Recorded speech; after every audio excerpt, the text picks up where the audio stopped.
इनके बिना कोई कार्य नहीं हो सकता। ये साधक के लिए प्रारंभ की स्थिति है, इनसे गुजरना ही चाहिए। उनको पहले प्रणाम करो, फिर भगवान हरि के चरित्र में प्रवेश करो। रामायण आप लोगों ने सुनी होगी। रामचरितमानस में बालकांड में प्रयाग की भूमि में माघ मकर गति जब रवि होई, माघ के महीने में जब मेला शांत हो गया तो याज्ञवल्क्य महाराज जी के पाद पद्मों में श्री भरद्वाज जी ने माथा टेका, प्रणाम किया और कहा, भगवान आप हमें राम जी का चरित्र सुनाइए। राम जी की कथा सुन पूछी और याज्ञवल्क्य महाराज जी ने शिव जी का चरित्र सुनाया। हरि का कोई यदि भक्त है तो उसके अंदर निश्चित रूप से हरि की भक्ति होनी चाहिए।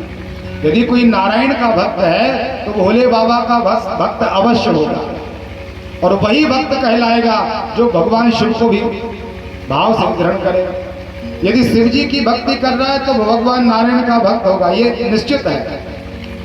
पूज्य सदगुरुदेव भगवान मलुक पीठाधीश्वर तो कहते हैं कि हरि और हर के भक्तों में इन दोनों की साझेदारी रहती है। जैसे आप वैष्णव हो तो प्रत्येक वैष्णव के लिए भगवान शिव कहते हैं मेरा भी भाग है, क्योंकि ये मेरे आराध्य का उपासक है।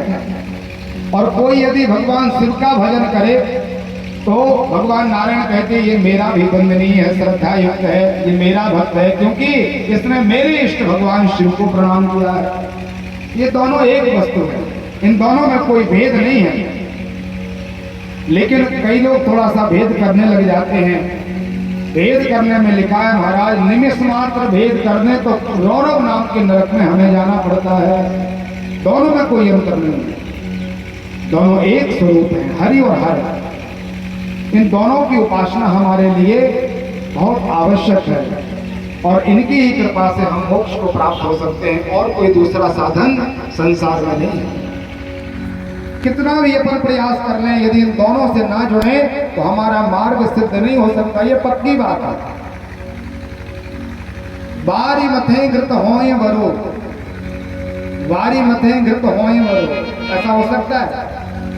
जल को मथिए आप और जल के मथने से आप मक्खन निकाल लें, कभी निकला है?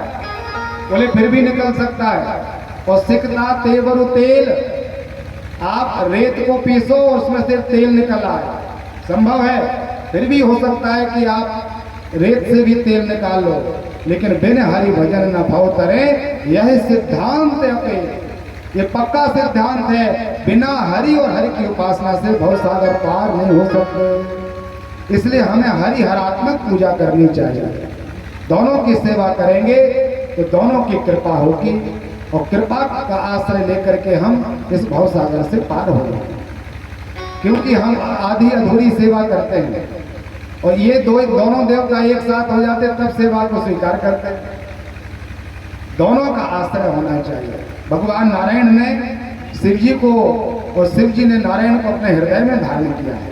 ये दूसरों के पूरक है महाराज। एक छोटी सी कथा सुना दें आपको। एक बार नारायण भगवान को शिव जी का स्वप्न आया रात में। जब अपन भजन पूजन करें तो नियम है कि वही दिखता है। रात दिन भगवान नारायण शिव जी को जपते हैं और शिव जी रात दिन भगवान नारायण का ध्यान करते हैं।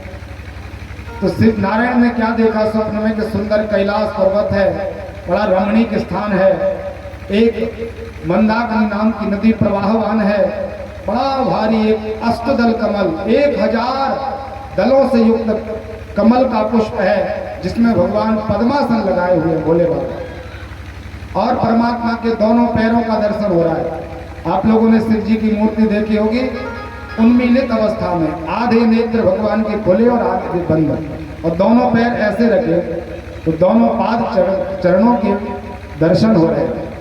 सुंदर भगवान ने बाघांबर धारण किया है, उत्तरीय गजवस्त्र है, अनेक प्रकार के भगवान ने रुद्राक्ष धारण किए हुए हैं। भगवान के सिर पर सुंदर गंगा और भस्म लगी हुई है। ऐसा सुंदर दर्शन किया, और उसी रात्रि में यहाँ भगवान शिव जी ने नारायण का दर्शन किया। और नारायण क्या देख रहे हैं? बड़ा सुंदर क्षीर समुद्र है, 1000 फणों पर शेष पर्यंक पर भगवान पौड़े हुए हैं, लक्ष्मी उनकी सेवा में है, भगवान का पैर दबा रही हैं, सनकादिक महात्मा उनकी सेवा में उनकी स्तुति गा रहे हैं और हजारों फणों से युक्त शेष नाग भगवान नारायण की सेवा।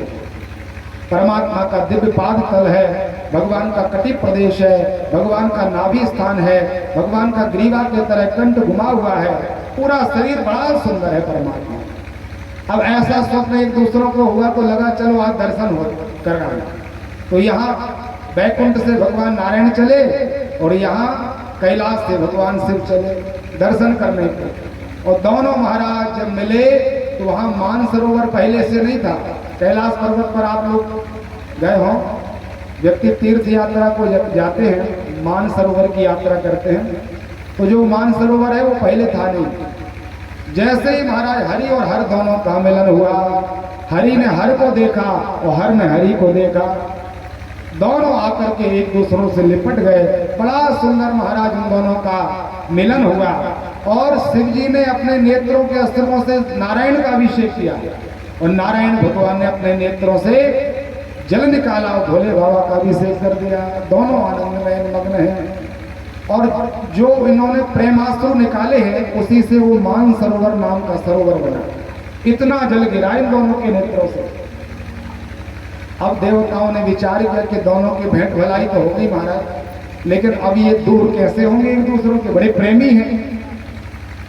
बड़े बड़े देवता आए अलग करने के लिए, इंद्र आए, अनेक प्रकार के महात्माओं को बुलाया कि स्तुति करो पूजा करो महाराज, तब इन दोनों की समाधि टूटेगी। लेकिन ये तो समाधि से बाहर होते नहीं, दोनों मिलन में लगे हुए हैं। त्रिलोकी महाराज परेशान हो गए, दोनों को अलग करने में साधन सिद्ध नहीं हो पाया। तो हनुमान जी को याद किया कि महाराज आप दोनों रूप में हो, आप रुद्रावतार हो, साक्षात भोले बाबा ही हो, क्योंकि वानरानाम आकृतिम भगवान शंकरा, वानर आकृति में भोले बाबा स्वयं है और राम जी के उपासक हैं। तो आप कृपा कर दो भगवान, आपने तो बड़े बड़े कार्य किए। तो हनुमान जी ने विचार किया तो मैं तो कुछ भी नहीं जानता। इंद्रादिक देवता परेशान हो गए, ब्रह्मा जी ने भी इन दोनों की मिलन गुत्थी को अलग नहीं कर पाए, तो हम कर कैसे सकते हैं। हनुमान जी ने विचार किया मुझे तो और भी कुछ नहीं आता, मैं तो केवल एक ही बात जानता हूँ, सीताराम सीताराम सीताराम सीताराम।